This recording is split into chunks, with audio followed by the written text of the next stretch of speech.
Panahon na ng pagbabago, dahil sa ito ay kinakailangan tayo na magtulong-tulong na maunlarin ang mahal natin ngayon.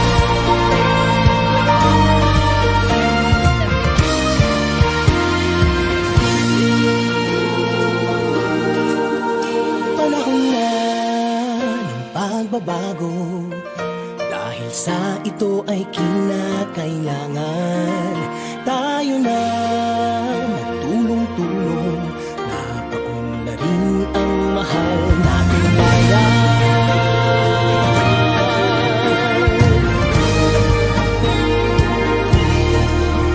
Panahon na ng pagbabago, dahil ayos ang mga dapat ayusin.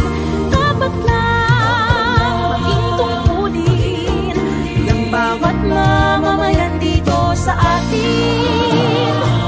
Ng pagbabago patungo sa pag-asenso, magsikap ng mabuti at nang guminhawa tayo.